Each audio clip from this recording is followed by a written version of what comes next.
My dear students, Assalamu alaikum wa rahmatullahi wa barakatuh.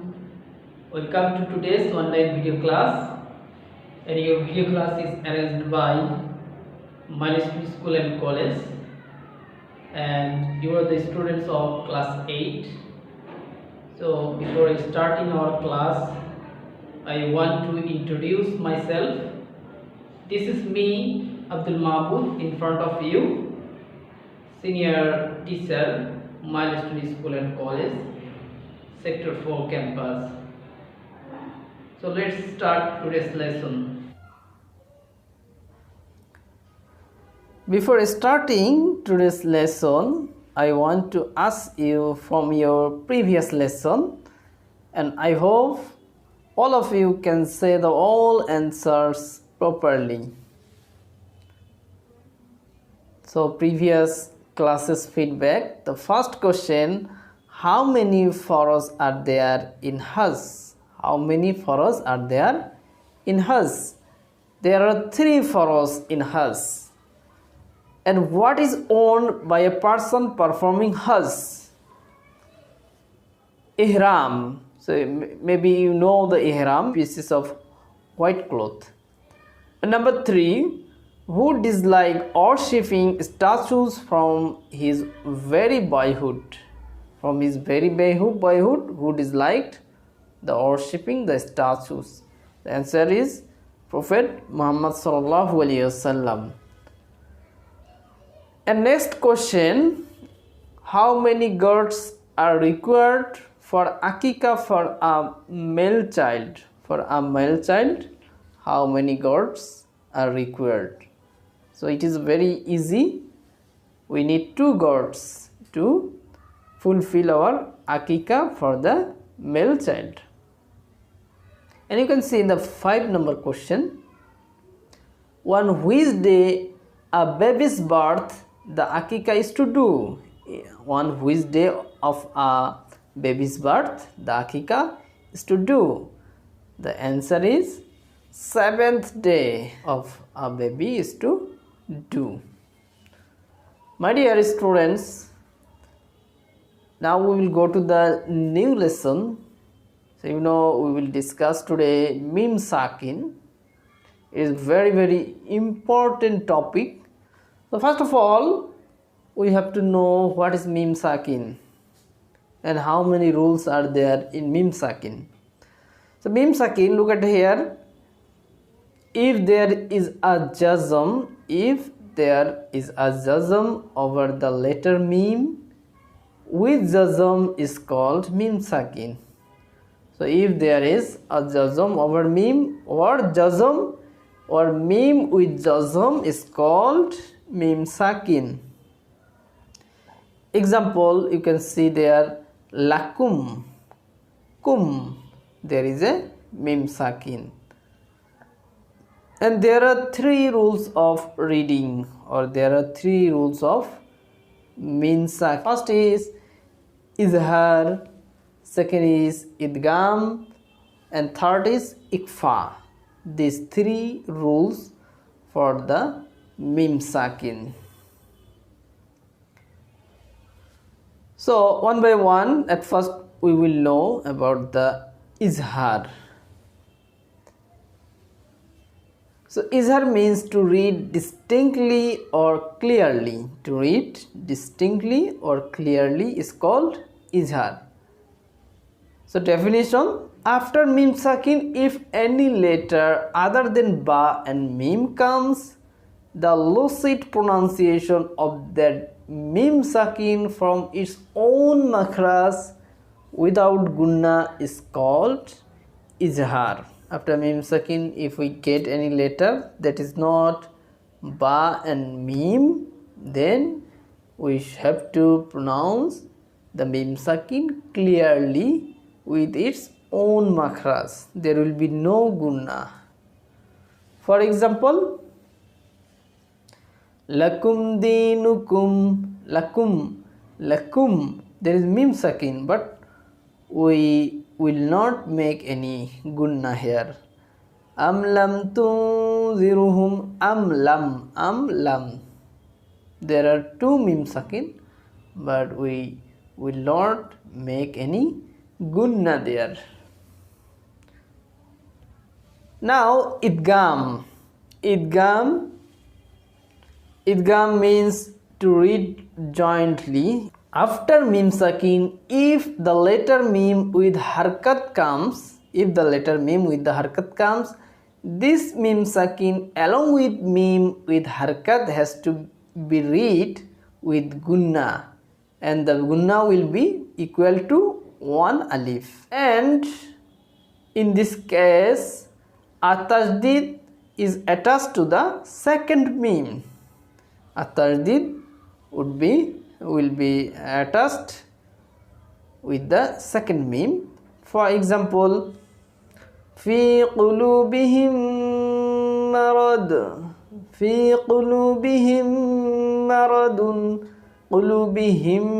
bihim, there will be gunna or nasal sound. Now ikfa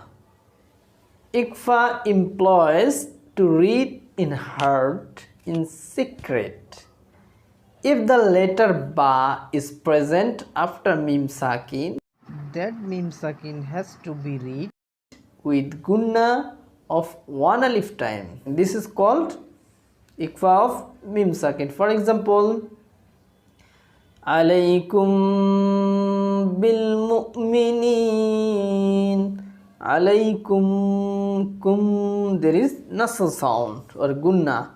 Wama hum bi mu'minin, after whom there is a mim sakin, and after mim there came ba, so the pronunciation will be wama hum bi mu'minin.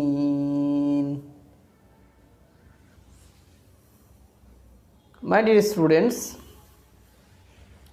now we will discuss the tilawat nazira. It is another important topic, important lesson, tilawat nazira. First of all, we will know what is tilawat nazira. So tilawat nazira indicate the recitation of the Quran Majid by holding it before eyes, or sing the Quran, sing one Quran. If we recite, it is called tilawat nazira. And we know there are numerous benefits of recitation of the Holy Quran. You know, for every letter we will get 10 sawab, and we have learned this in our previous class. Therefore, we will recite the Holy Quran regularly. We should recite the Holy Quran regularly and try to attain the fazilat. It is our duty to attain the satisfaction of Allah by reciting the Holy Quran regularly. Manners required for reciting the Holy Quran. So in this lesson, just we will discuss the manners, some manners or behavior. We are reciting the Holy Quran, but we are not maintaining the manners of the reciting the Holy Quran. Now we will know it. So you know the position of Holy Quran. Holy Quran is the holy messages of Allah. So as Allah's message, the position of Quran is also so much dignified, and it is the Kalamullah, it is the words of Allah. So as it is the important messages and it is the very much dignified kalam, we have to maintain some manners. So we will know it step by step. So the Holy Quran will have to be recited with the highest respect and manners, or adab. It is called in Arabic adab. That means manner or behavior. So some of the manners required for reciting the Holy Quran are mentioned below. We will know it in our slide.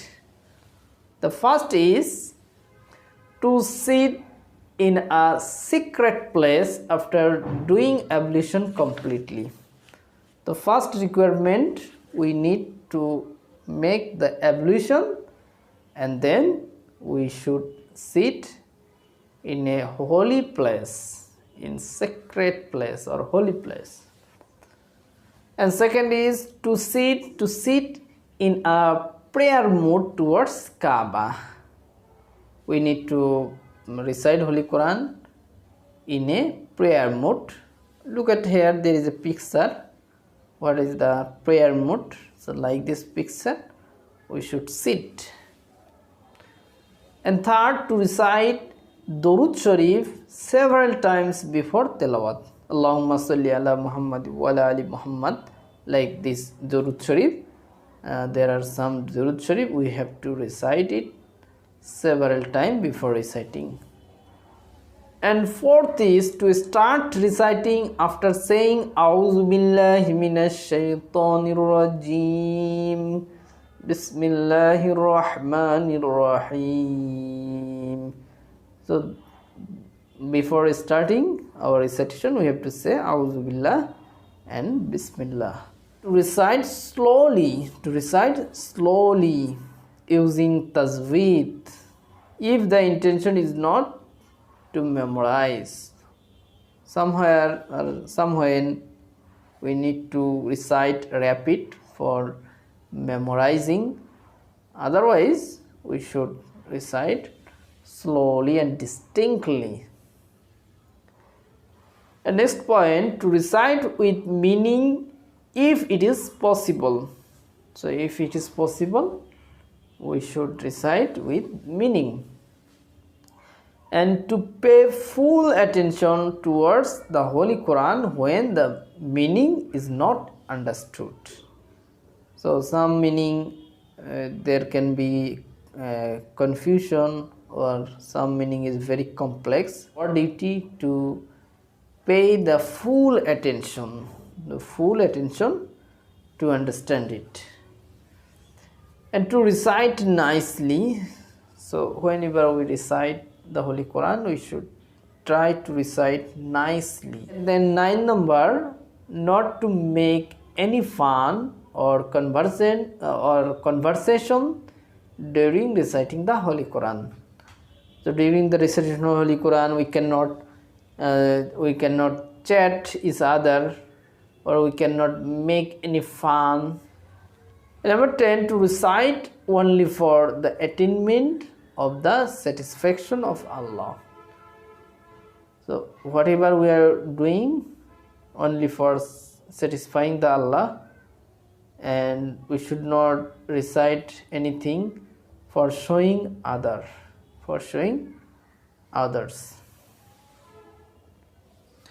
And 11, to keep the Quran Majid with respect and ta'zim. To keep the Quran Majid with respect and ta'zim. Ta'zim mean also respect or honor in a holy high place after recitation. There can be bookshelf or any kind of high place. There we have to keep the Holy Quran.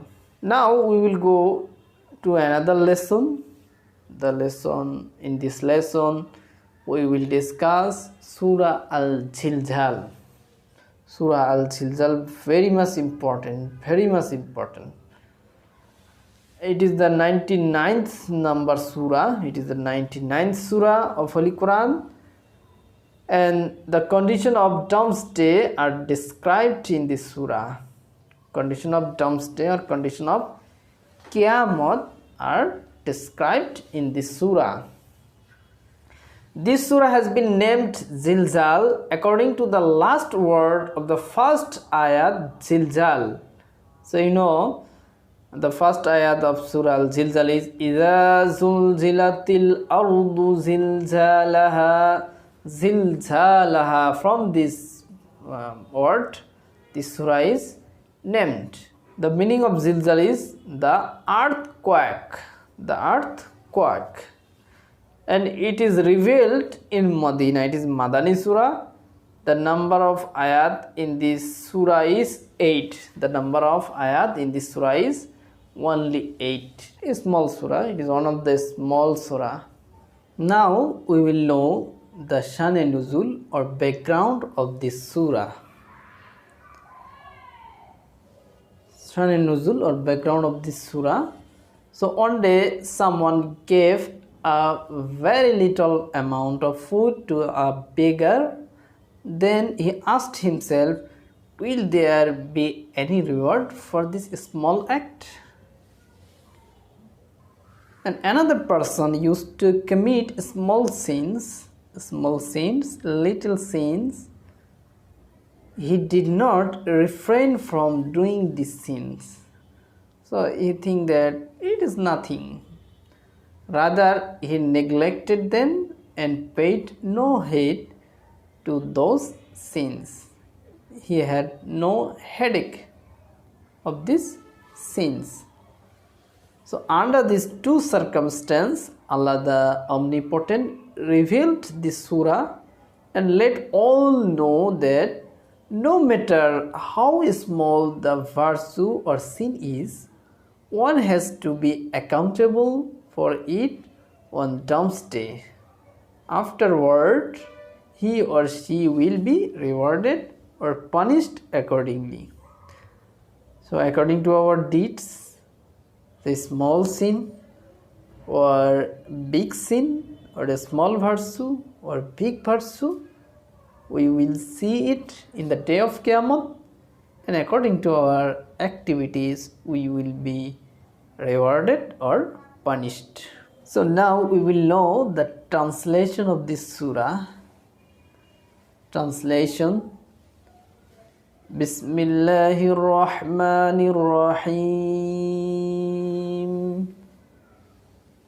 So in the name of the ever gracious and most benevolent Allah. إذا زلزلت الأرض زلزالها. When the earth will tremble severely with its own trembling. وأخرجت الأرض أثقالها. When earth will throw its own loads out. So earth will throw its own loads out. وقال الإنسان ما لها. The time and people will keep saying, what has happened to it? يومئذ تحدث أخبارها. And on that day, the earth will detail the fact. The earth will say the fact, will describe the fact. بأن ربك أوحى لها. Because your protector and preserver will order to do so. Allah ordered to do so, so He will do it. يومئذ يصدر الناس أشتاتا ليروا أعمالهم. And one day people will come out in a separate groups. People will come out in separate group so that they can be shown their own deeds. So all people will gather from different part of the earth, and all people can see their deeds. فَمَنْ يَعْمَلْ مِثْقَالَ ذَرَّةٍ خَيْرًا يَرَهُ. So if a person does even a smallest unit of the good deed, he or she will see that. وَمَنْ يَعْمَلْ مِثْقَالَ ذَرَّةٍ شَرًّا يَرَهُ. And if a person commits the smallest unit of bad deed, she or he will see that. Sadaqallahul Aliyyul Azim. Now we will know the explanation of this surah. So the description of doomsday is illustrated distinctly in this surah. I already have said our cessation of doomsday is described in this surah. Allah subhanahu wa ta'ala will order Israfil alayhi salam, and Israfil alayhi salam is waiting with a trumpet. So when Allah will order, so he will blow his trumpet and everything will be destroyed. The sound of his horn will destroy all order and discipline of the whole world. And the earth will shake violently. The earth will shake violently. Houses, buildings, mountains, hills, trees, plants, everything of the world will be completely ruined, completely destroyed. The sky will break down, the ground will throw out everything from inside. The ground will throw out everything from inside. So it was the very much dangerous situation. The dead people will come out of their graves. Seeing all these, people will become surprised. Then all the people will assemble in the field of judgment. In the field of judgment. And they will be judged for their deeds on earth. Even the smallest of the smallest deeds will not be excluded from measurement on that day. The smallest thing will not be excluded. Rather, for committing the smallest unit of sin, one will suffer the punishment. On the other hand, if one does the smallest unit of virtues, the smallest unit of virtues deed, she or he will see that in his Amul Nama, or Amul Nama means the record. All we can see there. And we will get the reward for it. We will get the reward for the good deed. We will get the reward.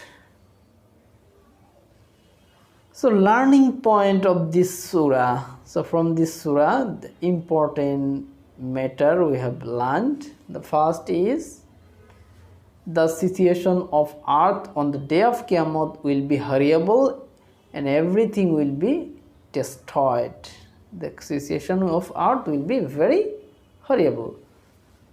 And the dead people will be alive again.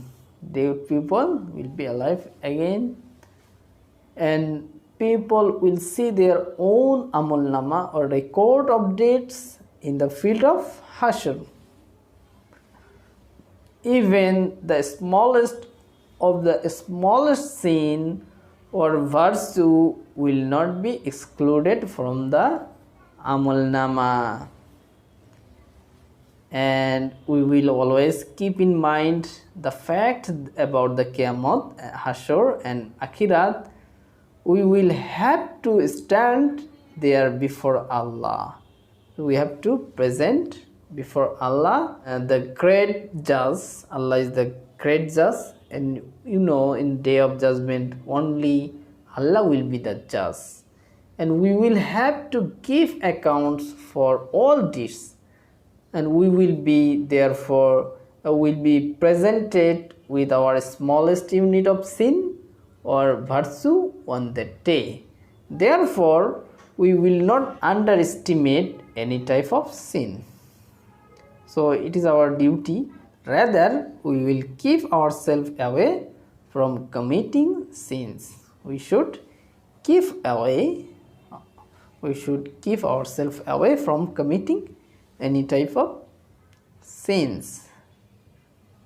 This is the learning point of this surah, and if we follow this surah, it is not possible to do any kind of sin.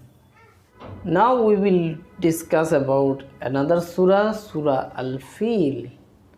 So it is the 105 number surah, and it was revealed in Makkah. It is Makki surah, and the number of ayats is 5, only 5 verses.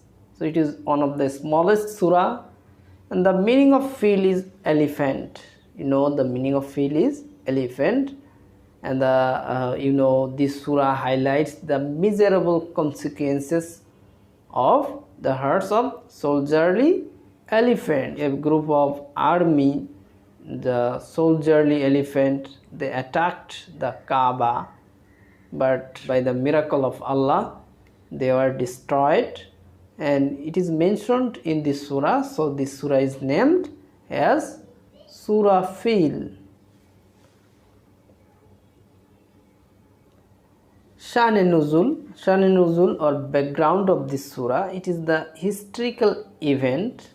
You know, during that time, the Yemen, now it is a country.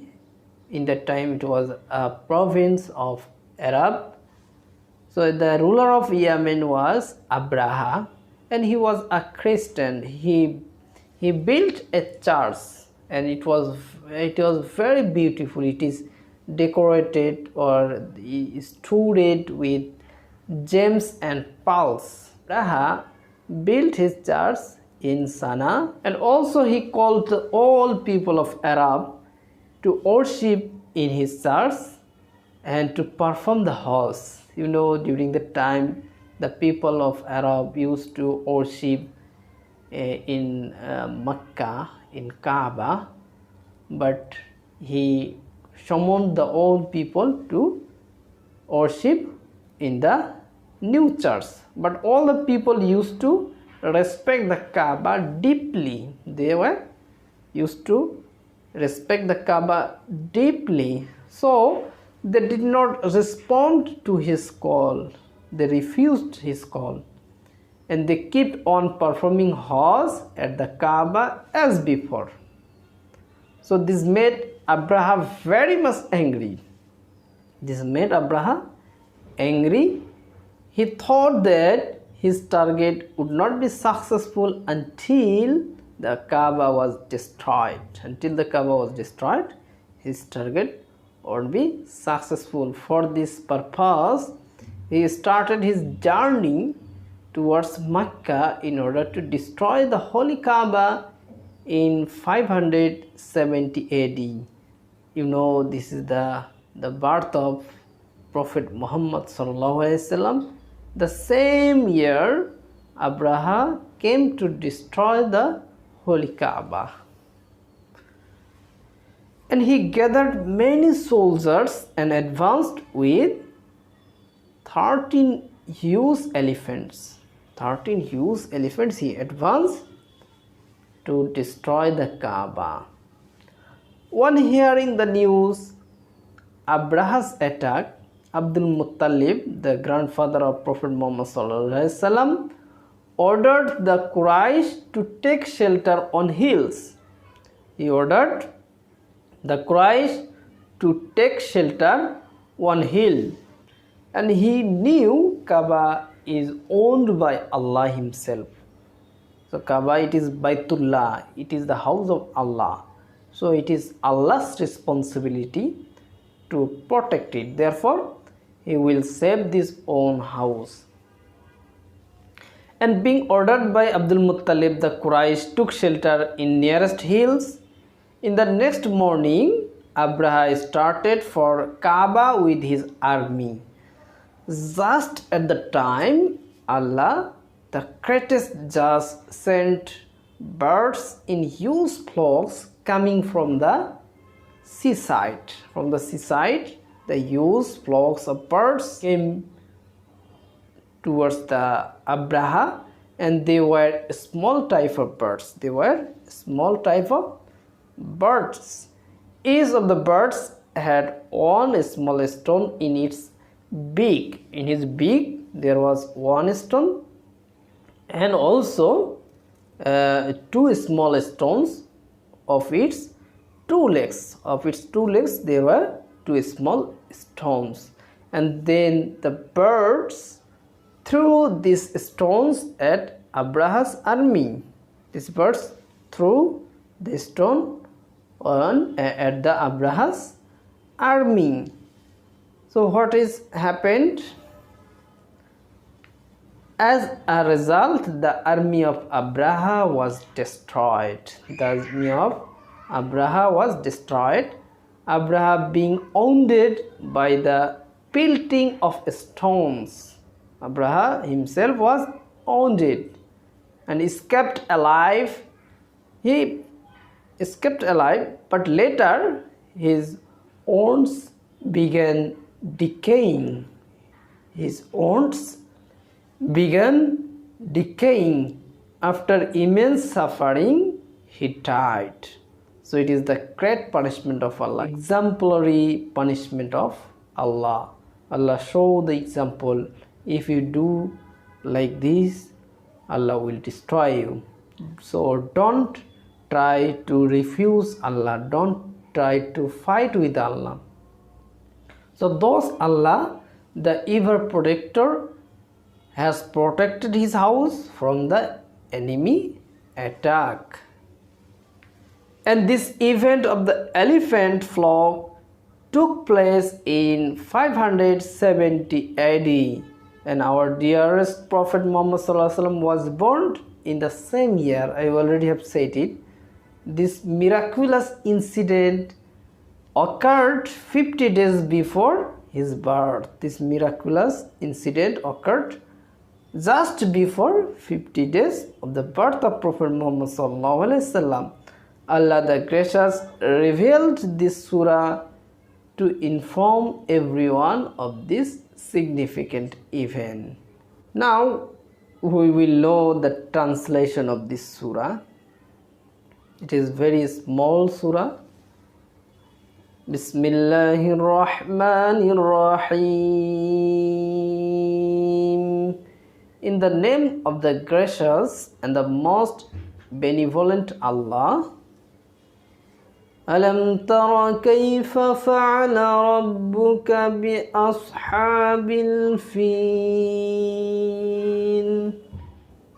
Haven't you seen how your protector behaved with the army of elephants? Alam yaj'al kaydahum fi tadlil. Didn't he make all their tricks a failure? This means all their activities became fail. وَأَرْسَلَ عَلَيْهِمْ طَيْرًا أَبَابِيلَ. And he sent birds, huge flocks them. He sent birds, huge flock them. ترميهم بحجارة من سجيل. Those birds threw stones like pebbles on them. So those birds threw the stone like pebbles on them. فَجَعَلَهُمْ كَعَصْفٍ مَأْكُولٍ. And afterwards he turned them into something like eaten grass. So they became like the eaten grass. Now we will know the explanation of this surah. Already we have known the king of Yemen, Abraha, was the owner of the huge wealth and army of the soldiers. But if we compare with Allah, His power is nothing. His power is nothing. So Allah subhanahu wa ta'ala gave the example being proud and boastful. Abraham made enmity with Allah the Almighty. As a result, he was destroyed. Allah destroyed his vast army by sending small birds. Actually, it was only a miracle or qudrat of Allah. Those who make enmity with Allah and oppose Him are destroyed in this way. So those who will try to oppose Allah, Allah will destroy in this way. Now the learning point of this surah. This surah has some significant learning. We will know it. The first of all, we learn from this lesson, Allah bestows exemplary punishment upon those who revolt against Him. So Allah gave their example. Who will try to oppose Allah, Allah will punish them like Abraha. And second point, he gets all their strategies destroyed.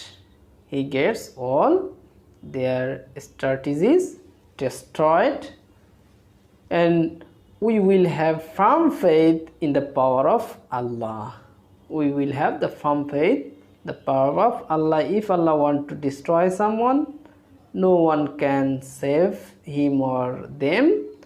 And also if Allah wants to save anyone, no one can do any harm with him or them. It is the main gist of this surah.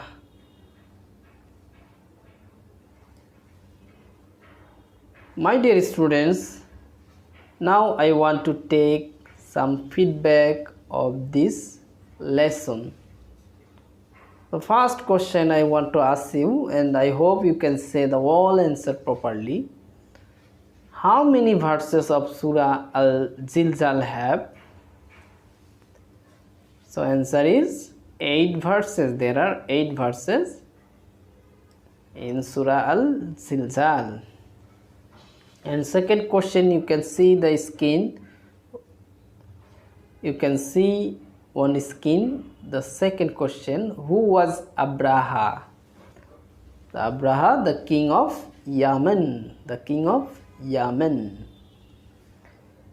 The third question, where people from different sides assemble. From the different side assemble. Yes, in the field of judgment. All the people will gather.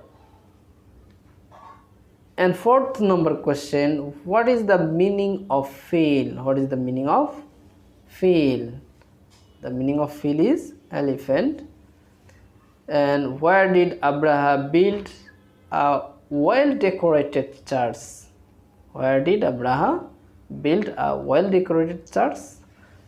Yes, answer is in Sanwa. Now it is the capital of Yemen. So my dear, I hope you could understand it. And we have reached at the end of the lecture. Now the HW, and your HW number 11. HW is write the Shan Nuzul or background of Surah Al-Fil. Write the background of Surah Al-Fil. Learn plus write. It is 4-mark question. Thank you so much. So I hope you will stay home and stay safe. Pray for me. Assalamu alaikum warahmatullah.